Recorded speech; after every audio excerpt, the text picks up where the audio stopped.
먼저 이 난쟁이는 바로 아버지를 가리킵니다. 네.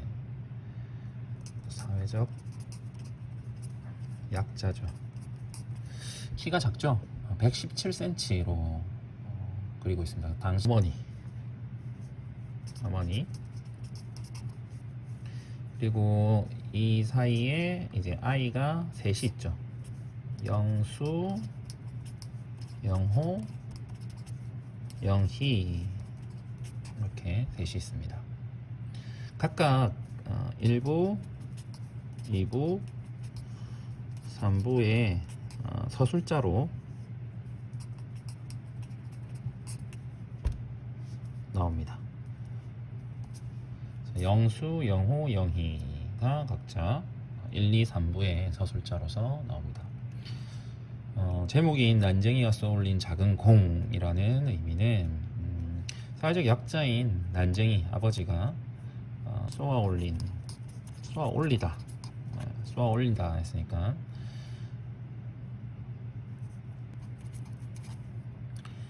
근데 이 쏘아올리면 어떻게 됩니까? 결국은 되돌아오겠죠. 중력에 의해 결국 이 되돌아오는 상황이 절망적인 그런 결과를 초래하는 결말은 어떻게 되죠? 결국 이 난쟁이 아버지가 죽죠. 죽습니다. 자살을 하죠. 벽돌 공장 굴뚝에 올라가 뛰어내립니다. 그래서 죽은 채로 발견되는 비극적인 결말을 가지고 있는 그런 소설. 자, 교과서 64페이지부터 본문 같이 한번 텍스트 분석을 해보겠습니다. 자, 먼저 첫 번째 부분. 이 내용은 철거 계곡장을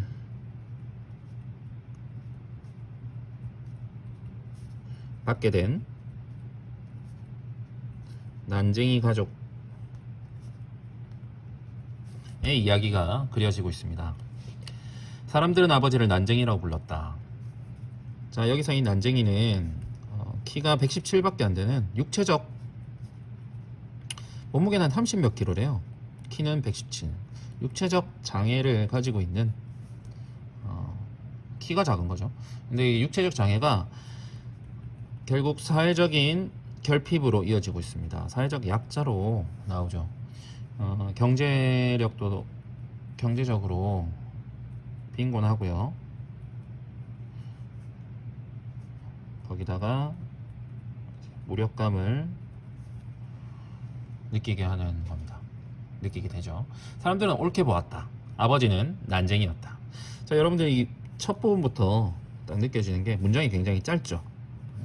나중에 정리하겠지만 이 소설은 간결체, 이렇게 짧게 간결체로 볼 수 있습니다. 이 소설의 하나의 특징입니다. 불행하게도 사람들은 아버지를 보는 것 하나만 옳았다. 그 밖의 것들은 옳지 않았다. 그 밖의 것들은 뭘 가리킬까요? 그 밖의 것들. 내면적인 아버지의 어떤 내면적인 부분. 이건 외형이었죠. 아버지를 보는 것 하나만 옳았다. 이거는 이제 아버지의 외형이죠. 키가 작다라는 난쟁이 같은 그런 모습. 하지만 아버지의 내면적인 모습은 전혀 고려하지 않았다라는 거죠. 나는 아버지, 어머니, 영호, 영희 그리고 나를 포함한 5 식구의 모든 걸 걸고 그들은 누굴 가리킵니까? 사람들이죠. 이 사람들은 옳지 않다는 것을 언제나 말할 수 있다. 나의 모든 것이라는 표현에서 5 식구의 목숨이 포함되어 있다.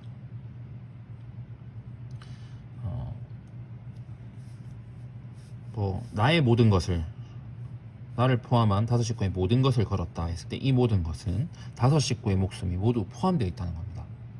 천국에 사는 사람들은 지옥을 생각할 필요가 없다. 그러나 우리 5 식구는 지옥에 살면서 천국을 생각했다. 자, 여기서 비유하고 있는 이 천국과 지옥을 한번 생각해 봅시다.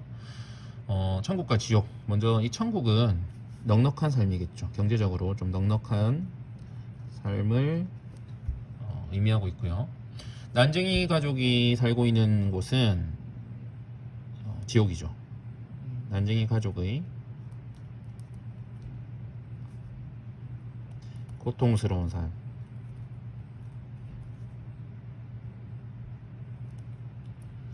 비유하고 있는 표현입니다. 단 하루라도 천국을 생각해보지 않은 날이 없다. 하루하루 생활이 지겨웠기 때문이다. 왜? 그 이유죠. 천국을 생각해보지 않은 이유는 하루하루 생활이 지겨웠기 때문이다. 우리의 생활은 뭐와 같았다? 전쟁과 같았다. 역시 비유하고 있습니다. 이게 이제 난쟁이 가족의 고통스러운 삶 1, 2 비유하고 있다라는 겁니다. 우리는 그 전쟁에서 날마다 지기만 했다. 그런데도 어머니는 모든 것을 잘 참았다. 끝없이 좌절하는 인물이죠. 근데 이 좌절을 경험하고 이게 계속 반복되어 왔고 그걸 잘 버텨가고 있었다. 그런데도 어머니는 이제 그날 아침만큼은 이 일은 참기 힘들었었던 것 같다라고 같다라고 하고 있죠. 그러면서 이제 과거의 이야기가 등장하기 시작합니다. 그러니까 과거를 회상하는 씬으로 이제 들어가겠죠. 그 다음에 독자들이 읽을 때는 무슨 일이 있었을까 과거에 보다 호기심이 가져왔어요. 내가 말했다. 어머니는 조각 마루 끝에 앉아서 아침 식사를 하고 있었다. 그게 뭐냐? 철거 개고장이에요. 철거 개고장. 이 갈등을 일으키는 소재입니다. 난쟁이 가족이 처한 어려움을 표현하는 그런 소재죠. 자, 엄마 반응은 기어코 왔구나. 엄마 알고 있었다는 거죠. 알고 있었음. 기다리고 있었습니다. 왔구나. 그러니까 집을 헐라는 거지. 우리가 꼭 받아야 할 것 중 하나가 뭐 여러 개가 있나 봐요. 그 외에도 그 중 하나가 이제 나온 셈이구나.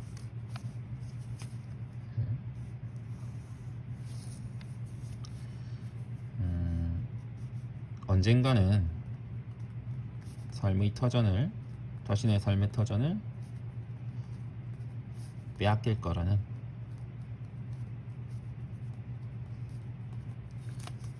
알고 있었죠.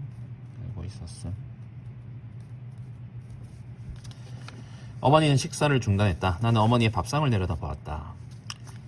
뭐 아까 얘기하고 갔어야 되는데 여기서 이 나가 맨 처음부터 이제 계속 서술자입니다. 이 나가 주인 인물은 영수죠. 첫 번째 제일 큰형 영수고요. 예전에 여러분 안성기 배우 아세요? 안성기 영화 배우 아는 애들 있죠. 이 안성기 이 난장역 소울링공이 1981년도 아주 옛날이죠. 그때 영화화 된 적이 있어요. 영화로 만들었었는데 그때 영수 역할로 이 안성기 씨가 출연했습니다. 그 금보라 씨라고 들어봤어요? 금보라 씨. 금보라 씨 어머니 아버지들은 아실 거예요. 물어보면 바로 알수있습니다. 유명한 얼굴 보면 알 거예요. 그분이 여기 동생인 영희로 나왔었죠. 저도 안 봤어요. 옛날 영화입니다. 자, 나는 어머니의 밥상을 내려다보았다. 보리밭에 까만 된장 그리고 시든 고추 두억의 조린 감자. 어때요? 이 밥상이 굉장히 초라하죠. 자, 빈곤한 밥상을 말하고요. 그리고 이 집이 가난한 형편임을 짐작하게 합니다. 나는 어머니를 위해 철거 개고장을 천천히 읽었다. 자, 어머니를 위해서 읽었어요. 자, 어머니는 문맹이다라는 걸 짐작할 수 있습니다. 문맹은 뭐냐면요, 글을 못 읽는다는 겁니다. 네, 한글을 못 읽는다. 교육이 좀 부족했다는 거죠. 예, 나중에 우리가 드러나지만 어머니의 조상 대대로 노비였죠. 노비 집안이었죠. 그래서 네, 그렇습니다. 자, 다음 낙원구 내용을 볼까요? 철거 개고장 1970 초반이에요. 70 몇 년. 이 당시 배경이 언제냐면 박정희 정권 때입니다. 박정희 정권 한 중반쯤 되는 때인데요. 실제 이때 배경이 있습니다. 여러분들 나중에 선생님이 기회되면 발표를 시켜볼 건데요. 광주 대단지 사건이라고 광주 대단지 사건. 주택 444-1 수신 서울특별시 낙원구 행복동 46번지 1839에 김부리씨 기하의 아버지 이름이 김불이라는 걸 짐작할 수 있습니다. 아버지죠. 아버지. 제목 재개발 사업구역 및 고지대 건물 철거 지시. 고지대에 있어요. 심지어 여러분 달동네라고 들어봤어요? 달동네? 지금도 그 성북동 쪽에 성북동 비둘기라는 시 들어보셨나요? 중학교 때 혹시 배웠나요? 그 성북동 비둘기라는 시를 보면 달동네, 그러니까 아주 고지대죠. 그런데 판자촌으로 이렇게 살고 있었던 거죠. 실제 그 성남에 그 광주 대단지 그 마련했을 때도 아주 언덕에 싼 땅들을 매입해서 거기다가 사람들을 이주시켰다고 해요. 기하 소유 아래 표시된 건물은 주택 개량 촉진에 관한 임시조치법에 따라 행복 3구역 재개발 지구로 지정되어 서울특별시 주택 개량 재개발 사업 시행 조례 제10호 건축법 제5조. 자, 이런 게 다 법이죠. 나중에 나옵니다. 이 법은 누구 편이다? 결국 강자의 편들이다. 법은 그들의 편이니까. 자, 그래서 우리 나중에 보면 여기 개천이 있고 개천 이쪽 지역은 개발이 된 지역으로 주택가가 즐비하죠. 여기서 고기 냄새가 펄펄 납니다. 하지만 여기 난쟁이네 동네는 판자촌입니다. 판자촌.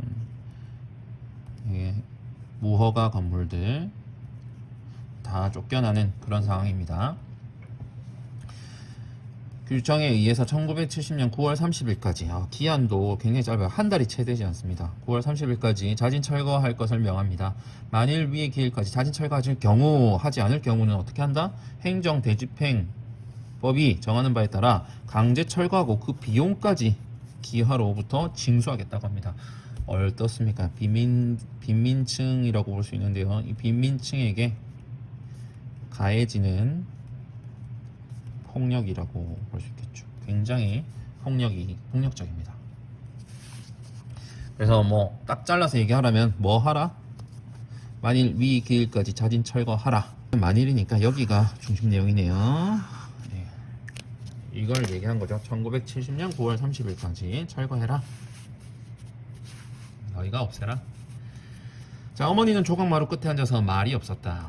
벽돌 공장에 높은 굴뚝 그림자가 시멘트 담에서 꺾어지며 좁은 마당을 덮었다. 자, 요 표현이 문제집 같은데 많이 나와요.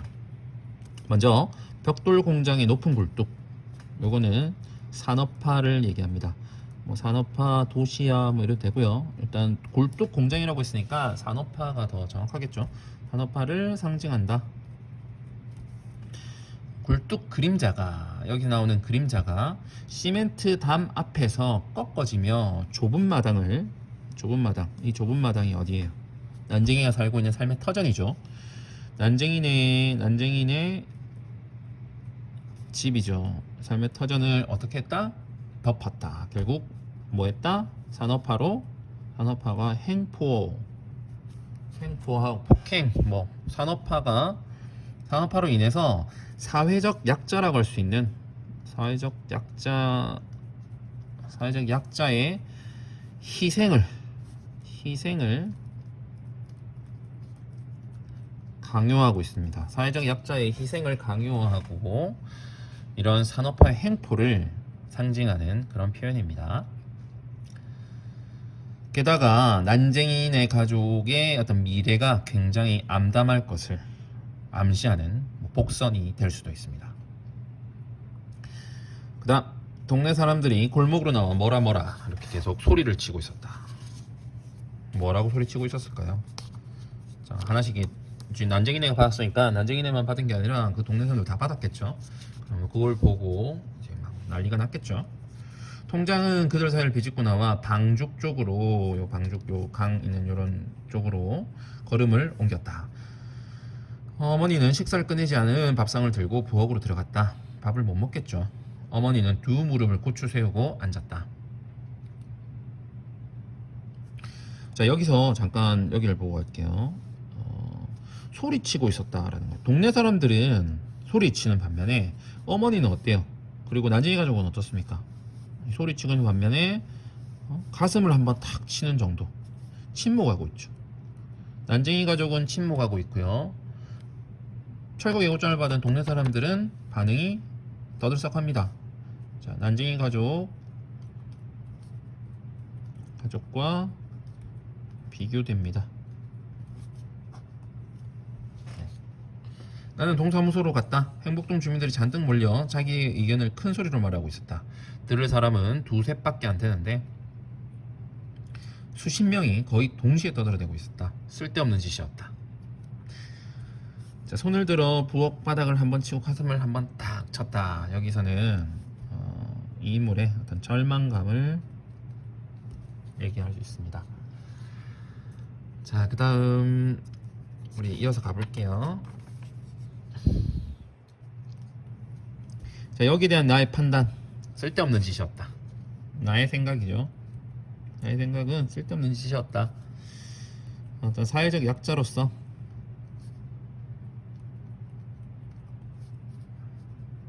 무력감을 느끼고 있습니다.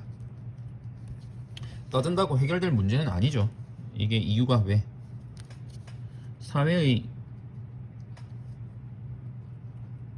구조적 문제로 인한 원인이 사회 구조적 문제이기 때문에 개인이 이렇게 뭐 해결할 수 있는 게 아니죠. 나는 바깥 게시판에 적혀있는 공고문을 읽었다. 거기에는 아파트 입주 절차와 아파트에 살 수 있는 이주 보조금 액수 등이 적혀 있었다. 이주 보조금 액수가 얼마입니까? 나중에 맨 마지막에 2만원인데 거강꾼들은 2만원 더 준다는 거죠. 2만원 플러스 2만원. 그래서 17만원에 팔 수밖에 없는 그런 상황입니다. 동사무소 주인은 시장 바닥과 같았다. 소란한 그런 상황을 비유하고 있습니다. 소란스럽습니다. 주민들과 아파트 거강꾼들 사이에 한 대 이 뒤엉키고 이리 몰리고 저리 몰리고 했다. 나는 거기서 아버지와 두 동생을 만났다. 영수가 이제 영호와 영희를 만난 거죠. 나는 영호와 영희를 만난 거다. 아버지는 도장을 파는 그런 가게죠. 도장포 앞에 앉아 있었다. 영호는 내가 방금 물러선 게시판 앞으로 갔다. 영호가 좀 현실에 순응하지 않고 저항하는 그런 인물입니다. 게시판의 글을 보고 이제 붕괴하겠죠. 영희는 골목 입구에 세워놓은 검정색 승용차 옆에 서 있었다. 아침 일찍 일을 찾아 나섰다가 철거 예고장이 나왔던 소리를 듣고 돌아온 것이었다. 누군들 이런 날이 일을 할 수 있을까? 아무도 못하겠죠. 잠깐, 이 검정색 승용차는요, 상징적으로 어떤 공권력, 강력한 어떤 공권력을 상징한다고 할 수 있겠습니다. 힘. 네. 절망적인 그런 상황입니다. 나는 아버지 옆으로 다가가서 아버지의 공구들이 들어있는 부대들을 둘러보아 덫을 넘겨주며 이쪽으로 걸어오는 영희를 보았다. 영희의 얼굴은 빨갛게 상기되어 있었다. 영희 얼굴을 통해서 그 당시 상황의 아주 긴박함을 짐작할 수 있습니다. 몇 사람의 거강꾼들이 우리를 둘러싸고 아파트 입주권을 팔라고 했다. 가난한 사람들은 입주권이 있어도 돈이 모자라 입주를 할 수 없는 그런 상황이기 때문에 팔라고 하는 겁니다. 아버지가 책을 읽고 있었다. 아버지가 책을 읽고 있어요.